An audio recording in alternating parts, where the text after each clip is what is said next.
Before we get into our lesson for the day, I want to open us up in a word of prayer. Dear Lord, thank you so much for this opportunity that you have given us to gather together, to be a community that honors you, to be able to worship you, and to be able to learn more about who you are and what you have for our lives and how we can best honor you. I pray as we dig into your word that you will give me the words to speak, that I won't say anything that you don't want me to say. I pray that you will give all of us, Lord, myself included, the ears to hear and the heart to understand what you are speaking to us through your word. Be with us in this time, we pray in your name. Amen. All right, recently we have been going through the book of Matthew, and for the past number of weeks we have been in what is recorded as the longest or busiest day of Jesus' life, just before he is crucified on the cross. There's a lot that happens on this day that we will get into very quickly, but before we get into that, I do want to start with a brief story of my life that maybe doesn't paint me in the best light, but I think you guys will get a kick out of it. When I first moved to the area, me and my wife, we bought a house and all that fun stuff, and apparently we bought a house just a block away from a gym.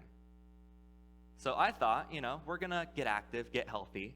I have a long-running joke that obesity doesn't run in my family because nobody runs in my family. So we decided to set up a membership at this gym. And I go somewhat regularly, and by that I mean like once or twice a week, for about 2 weeks. If you've ever had a membership at a gym, you know the struggle. You go, you're all excited to go and work out and get healthy and get fit and maybe lose way more pounds than is necessary. I don't know. And then that excitement starts to die off. I would go and I would be on the stair machine and lifting weights and having a blast, and then I'd think, I should go today, but, there's this thing on TV. I should go today, but I'm just really sore from the last time I went. I should go to the gym today, but, I just ate this really creamy pasta and that's not sitting well, so that's my excuse for this time. Or, you can think of any excuse that you want, even just, I'm tired. And if you don't have that fortitude, that resolve to endure through the pain of setting up a routine, then you will stop going, much like I did. Even another of my excuses was, this pandemic hit a couple of months after I started going to the gym. Now, that was also a couple months after I stopped going to the gym, but I still use that as an excuse. I did not endure through the pain, the suffering of working out. I hear some people say it's amazing and it's really fun and enjoyable and you get some sort of a high from it. I don't understand that. But I did not endure to the point of being able to experience that apparent joy. And that is the key for our passage today that we are going to go through, is endurance. There are a lot of things that happen in our lives. There are a lot of things that will happen, and a lot of them are not near as mundane as being too tired to go to the gym. There are a lot of challenges that could happen. Maybe it's a fire that destroys your house. Maybe it is people persecuting you for your faith. Fill in the blank. We have a lot of hard things that happen in our lives. And the challenge that we will see today as we go through our passage is that we are called to endure through them, to push through, because things will get better. So we start off in Matthew chapter 24. There should be a Bible in your seats that looks very much so like this one. I encourage you guys to take that out, or you can pull up a Bible on your phone, or there will even be the verses on the screen as we walk through our passage. We will be going in Matthew 24, verses 1 through 35. It says in Matthew 24, verse 1, Jesus left the temple and was walking away when his disciples came to him to call his attention to its buildings. "Do you see all these things?" he asked. "Truly, I tell you, Not one stone here will be left on another. Every one will be thrown down. As Jesus was sitting on the Mount of Olives, the disciples came to him privately. Tell us, they said, when will this happen? And what will be the sign of your coming and of the end of the age? And let's pause there, because this brief intro into Jesus' next teaching has so much in it that we need to unwrap. First off, Jesus has been in the temple since Matthew chapter 21, verse 23. So for like 3 or 4 chapters now, he has been in the temple, talking with people, teaching people, oftentimes debating with the religious leaders of the day.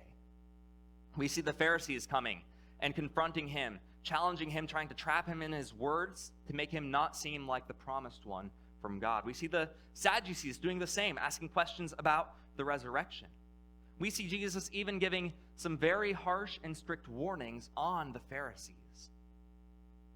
for everything that they are doing to drive people away from God, even though they are the people who are supposed to be driving people to God. So Jesus has been teaching in the temple for a while, and it's about time for him to leave.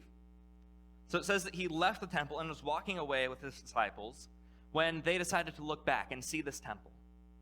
Now, the temple that was created in the Old Testament, we see diagrams for it in the first 5 books of the Bible. And by see diagrams, I mean read diagrams of it. And it was magnificent. The Israelites used all the gold that they had taken from and were gifted from the Egyptians when they escaped slavery in Egypt. Most of it was used to build the temple. But then it was destroyed when the Babylonians came and captured Israel and took them into exile. The Israelites came back, they built another temple, but it says that the Israelites wept, especially the older, more experienced people in their nation, because they could remember how beautiful the temple was before, and this new one did not live up to the standards that the old one had. So at about 16 BC, a couple of hundred years after the temple is rebuilt in a much less magnificent form, Herod, one of the rulers of the area, decides, you know what, I want to endear myself to the Israelite people. So he starts this amazing building project that takes around 75 years. It starts in around 16 BC and goes until about 60 AD. So about 30 years after this story happens, the temple is finally finished. But we see that even in its semi-constructed form, that it was glorious. We see ancient historians talking about the gold and the beauty that was surrounding it, the giant buildings. We see even the disciples just calling attention to the buildings because it was so amazing that they couldn't help but be in awe. Herod did a good job at building this temple in order to get some political support from the Jews. Now, of course, some of them came and followed him, some of them were very against him, but he built that temple for that reason. So this temple was magnificent. People would come from all over to see this amazing building where the God of the Bible, the God of the Israelites, was worshipped. So the disciples rightfully are in awe of this temple. They're pointing to it, maybe saying like, oh, I wonder what that building will be when it's done. Oh, that one looks amazing. If that one's anything like it, then this place will be even that much better. And Jesus responds to them with some shocking words. Do you see all these things? All the buildings here. Not one stone here will be left on another. Every one will be thrown down. Jesus here is predicting a very known historical fact, where the Romans came in 70 AD, just 40 years after Jesus was on this earth.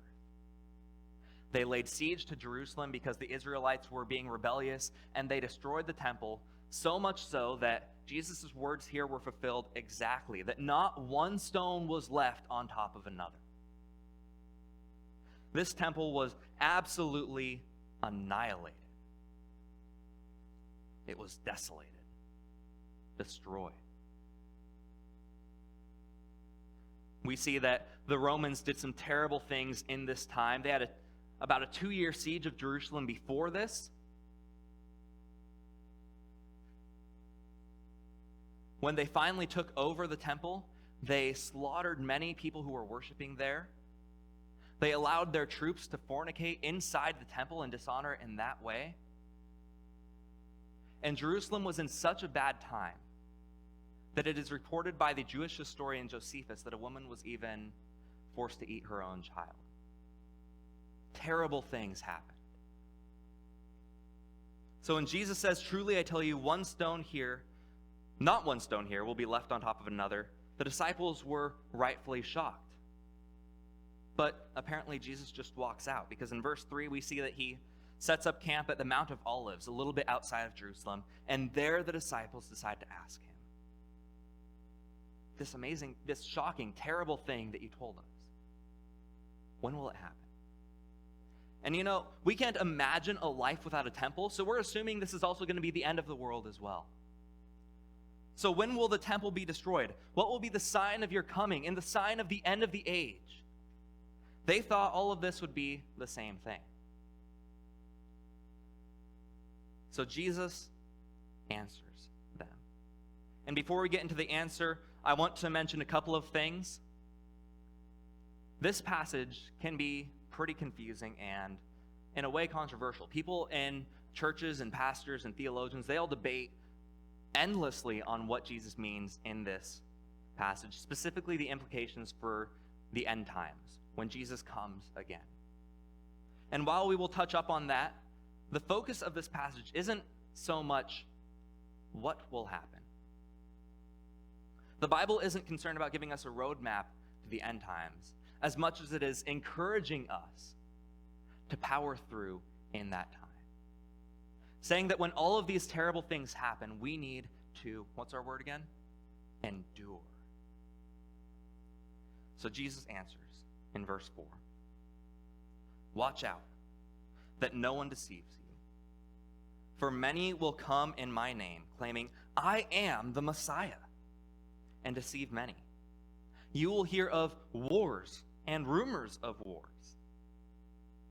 But see to it that you are not alarmed. Such things must happen, but the end is still to come. Nation will rise against nation, and kingdom against kingdom. There will be famines and earthquakes in various places. All of these are the beginning of birth pains. And let's pause there, because there is a lot just in these few verses. So when the disciples ask, when will the temple be destroyed and the end of the world come? Jesus responds, first off, by saying, make sure nobody deceives you. There are many of things that will happen before all the things that Jesus described will happen, right? Before the destruction of the temple. He says, first off, that there will be a lot of global hardships. There will be people claiming to be Jesus when they are not. We see that Jewish historian Josephus again say that there were many people who claimed they were Jesus come back. Bar Jesus. There was an Egyptian mentioned in Acts who claimed to be Jesus as well, and a couple of others. And they would try to drive away people, but every single time they would be destroyed by the Romans. He says that there will be wars and rumors of wars, which makes sense when you have one of the greatest military empires in history, right? The Roman Empire occupying Palestine and conquering countless other areas, where you see the Israelites rebelling and then the Romans coming and squelching their rebellion over and over again. It says that there will be famines.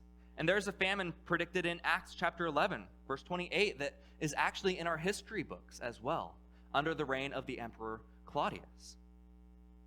There are earthquakes, specifically some in 46 AD, 51 AD, 60 and 62 AD. All these things that Jesus promises happen before the destruction of the temple. And Jesus says that when you see these things, do not be alarmed, because these things must take place. They are just the beginning of the birth pains. Now, I want to take a little bit of a pause here and mention a couple of things. First off, when we look at the Bible, oftentimes we'll see prophecies that have two different fulfillments.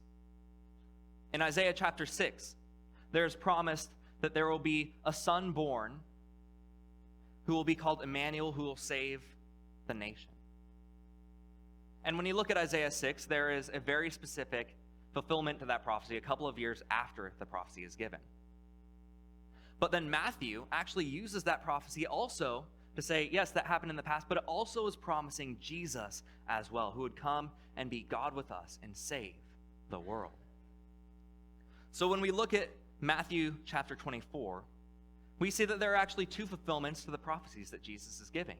One is the destruction of the temple, and little spoiler, most of these prophecies apply to the destruction of the temple.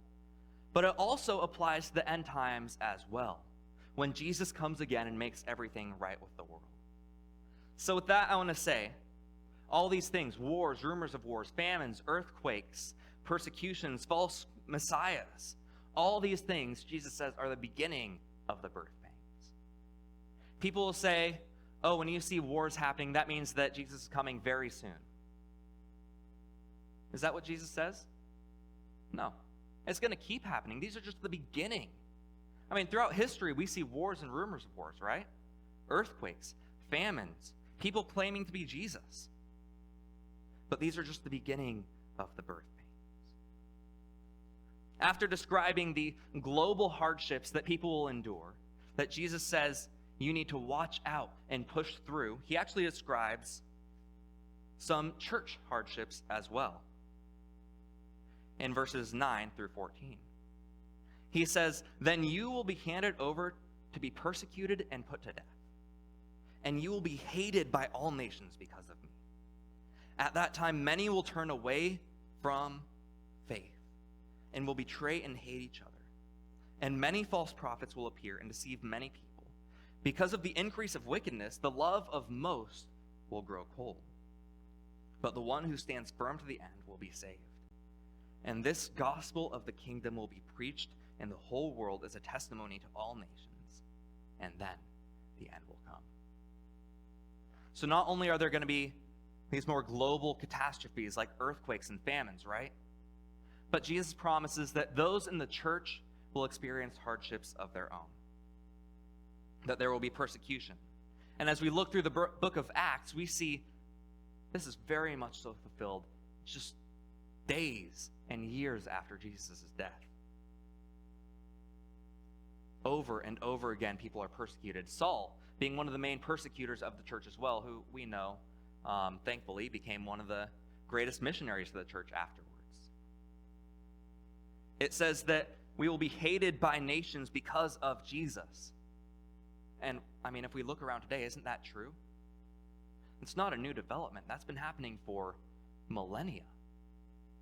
Since literally during Jesus' life, his followers were hated because of him.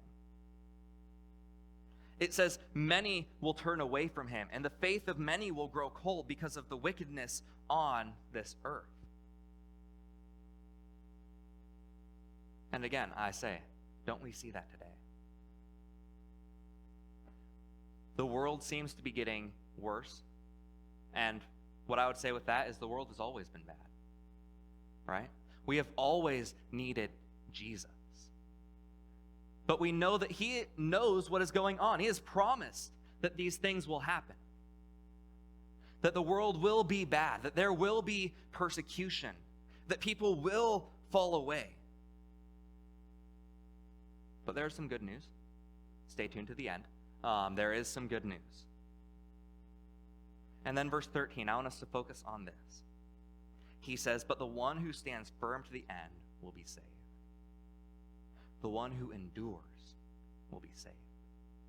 In the midst of all of these things, before the destruction of the temple, before Jesus comes back again, during wars, rumors of wars, earthquakes, famines, persecutions, friends falling away from the faith, maybe even family falling away from the faith, churches shrinking, people hating Christians more and more because of Jesus.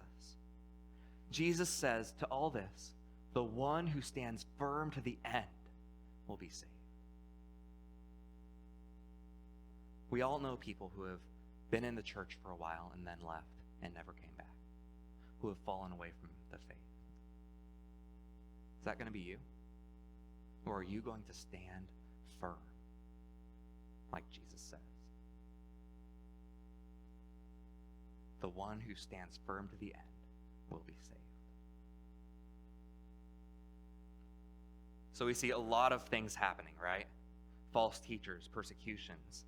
And actually with the false teachers, a good portion of the books in the Bible, in the New Testament, are addressed towards false teachers. We know that this happens.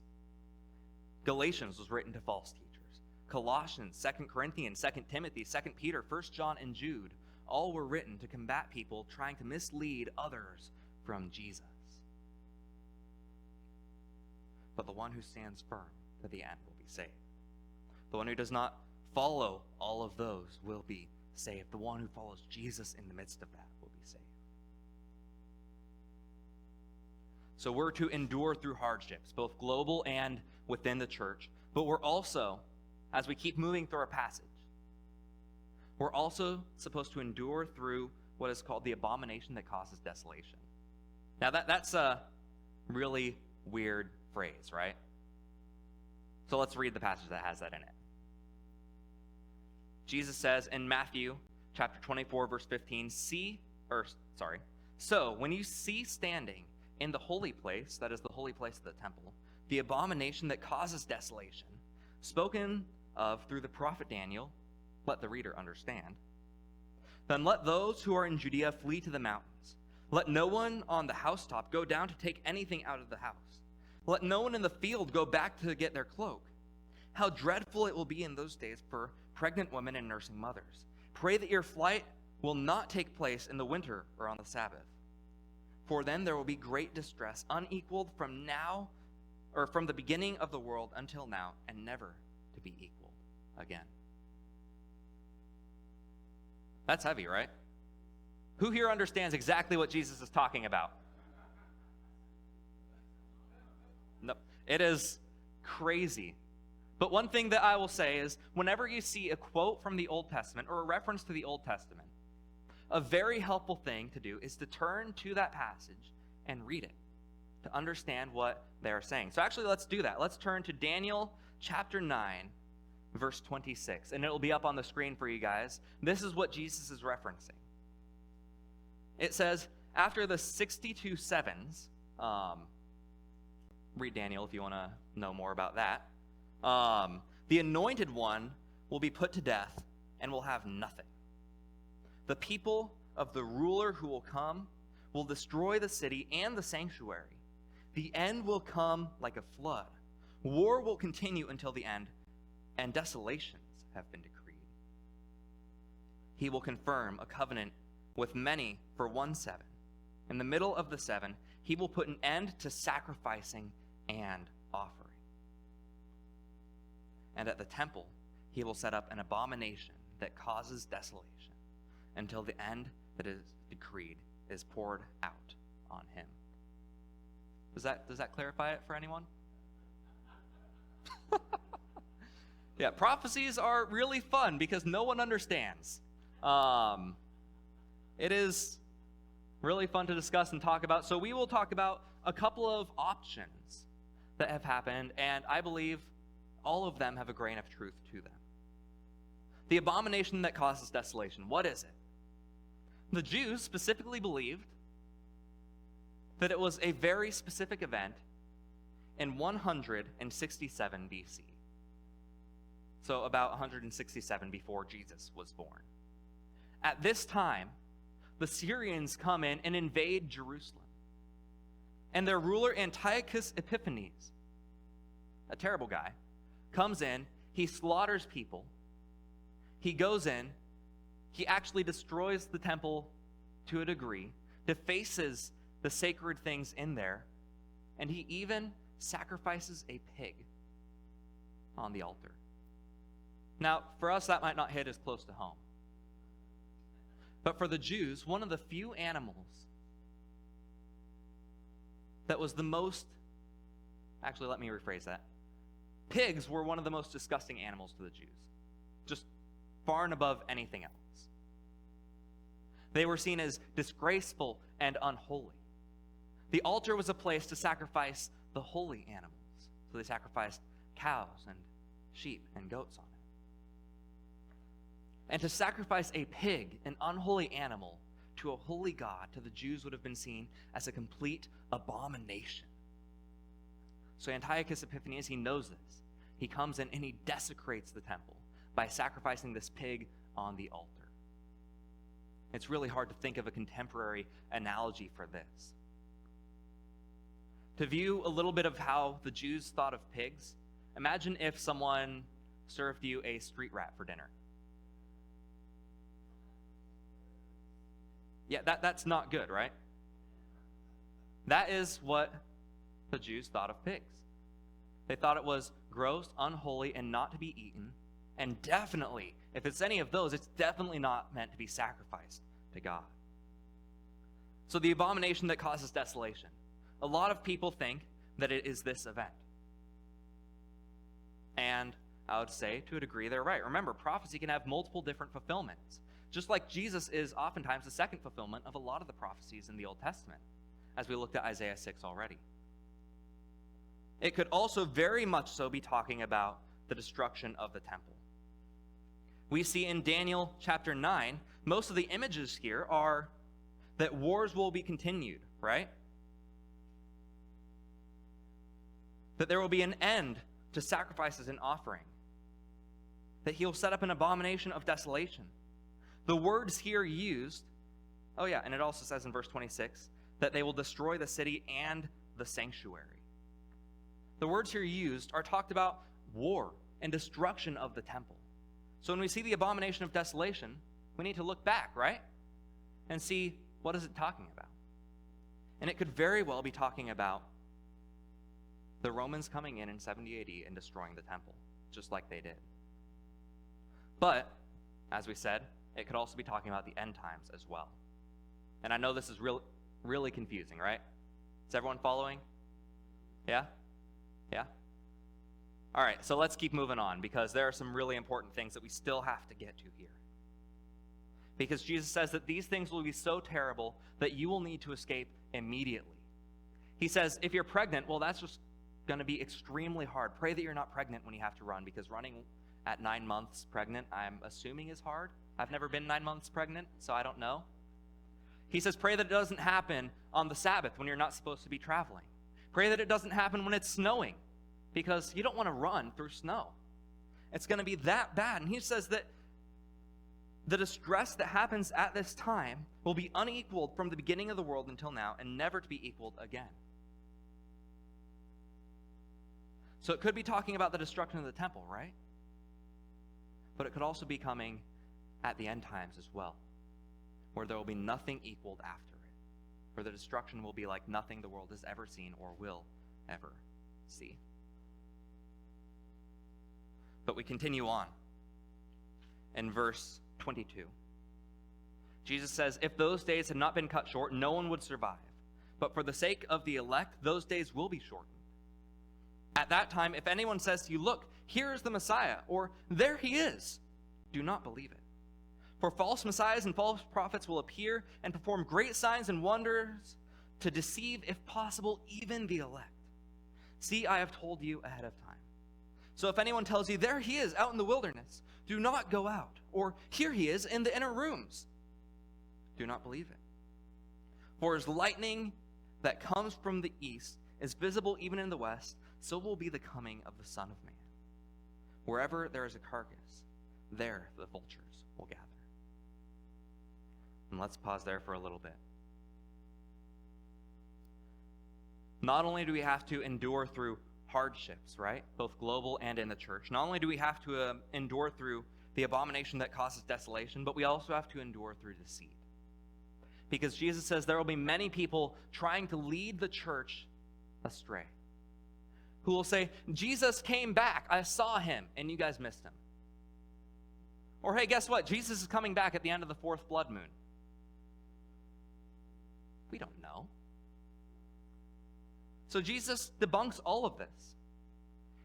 He goes on to say that if anyone tells you these things, do not believe it. Because there will be many people trying to turn away people from the church, and we have to endure to the end. And as a response, if you're wondering, will I miss Jesus coming back? He says, just as lightning that comes from the east is visible even in the west, so will be the coming of the Son of Man. That it will be unmistakable. that when Jesus comes back, everyone will know. Everyone on earth will see. There is no way you're going to miss it. Now, that's good news, right? If you're worried that you'll miss Jesus coming back, well, you won't. He will come. Everyone will know. But with these people calling out, saying, oh, Jesus came back and you missed him, Jesus responds, where there's a carcass, there the vultures will gather. People will say that Jesus has come back, or will say that someone else is the incarnation of Jesus. And vultures will gather, but it will not be like lightning that flashes that everyone can see. Do not be deceived. There is a lot going on here. Endure through hardship. Endure through the global catastrophes that happen. Endure through the people persecuting the church and hating people and deceiving people and drawing people astray. Endure through terrible things. Endure through deceit. People claiming that Jesus has come back. And finally, endure to the end. We see and we pick up in Matthew chapter 29. Jesus says, immediately after the distress of those days, the sun will be darkened, and the moon will not give its light. The stars will fall from the sky, and the heavenly bodies will be shaken. Then will appear the sign of the Son of Man in heaven. And then all the peoples of the earth will mourn when they see the Son of Man coming on the clouds of heaven with power and great glory. They will send his angels with a loud trumpet call, and they will gather his elect from the four winds, from one end of the earth to another. I said there was good news, and good news. We've reached it. Because we are called to endure through terrible things. We are called to endure when persecution comes, when calamity comes. But Jesus is coming back. Jesus will make everything right. Things will get worse before they get better, but it will get better. So endure to the end. Jesus says the sun will be darkened. The moon will not give its light, and the stars will fall from the sky. Now that's actually image used throughout the Bible to talk about the fall of an empire, specifically the fall of a bad empire. Because Jesus is coming to make everything right. Isaiah chapter 13, verses 9 and 10, we see this imagery used of Babylon. Isaiah says, speaking in God, see, the day of the Lord is coming, a cruel day with wrath and fierce anger, to make the land desolate and destroy the sinners within it. You know, the Babylonians who destroyed God's people. The stars of heaven and their constellations will not show their light. The rising sun will be darkened, and the moon will not give its light. God will punish those who disobey him and draw people astray drastically.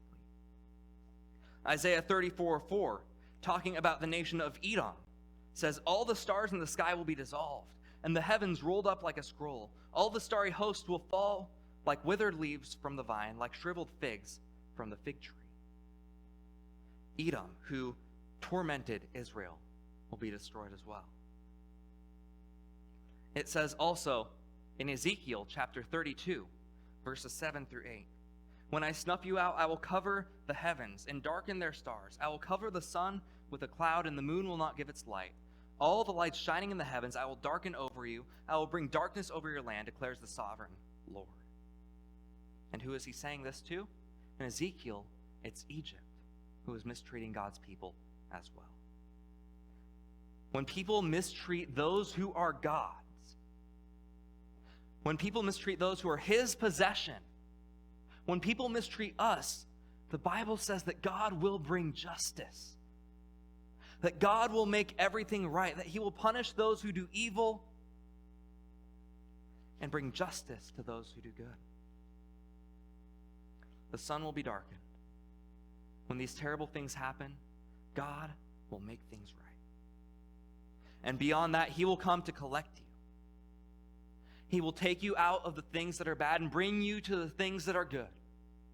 That we all, as the Bible promises over and over again, will be able to live forever with God. To see his glory, to be in a place without any crying or pain or evil. Who here wants that? Yeah, all of us do, right? This world is hard. Jesus promises that. But there will be a time where it gets better, because Jesus will make everything right.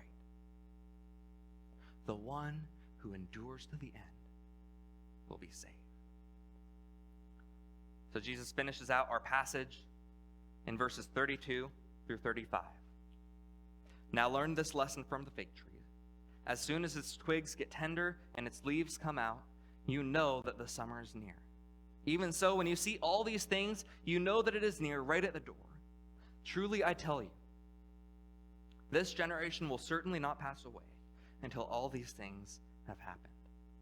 Heaven and earth will pass away, but my words will never pass away. When we see these signs, remember, there is hope.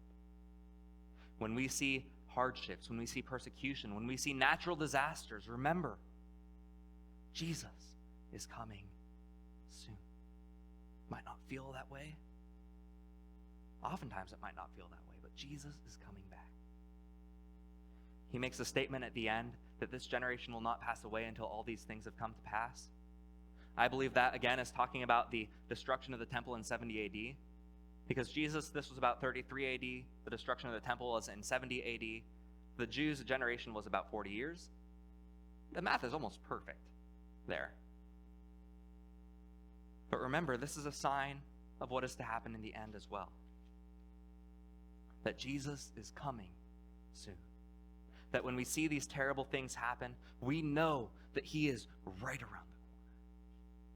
And he gives us this promise at the end. Heaven and earth will pass away, but my words will never pass away. What Jesus says will happen, will happen. Matthew 24:13. This, I believe, is the key to this chapter. With all these terrible things, the one who stands firm to the end will be saved. Will that be you?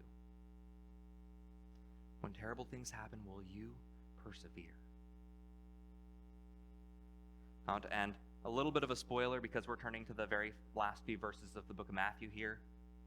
But I want to end on this word of encouragement, because when life gets hard, Jesus has made a promise to us that can help us endure. After he died and rose from the dead, right before he ascended back to sit at the right hand of God the Father, Jesus tells his disciples, all authority in heaven and on earth has been given to me. Go therefore and make disciples of all nations, baptizing them in the name of the Father and the Son and of the Holy Spirit, and teaching them to obey everything that I have commanded you. In a way, he gives us a mission, a job to do. Maybe to help distract us from all the hardship that will come. But I want us to focus on this last sentence. Jesus says, and surely I am with you always, to the end of the age. Things will get bad. Things are already bad. Let's just be honest. But it will get better. And to the one who endures, with Jesus' help, Jesus being with us, the one who endures to the end will be saved. Let's bow as we close in prayer. Dear Lord, thank you so much for this morning, for the chance we have to gather together, to hear teaching from your word, to be encouraged in the midst of all the struggles.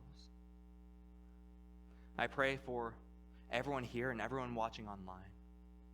I know that we're all dealing with some pretty rough stuff. But we know that you are with us. And we know that you will give us the strength to endure. Because we know you are coming back. Pray all this in your name.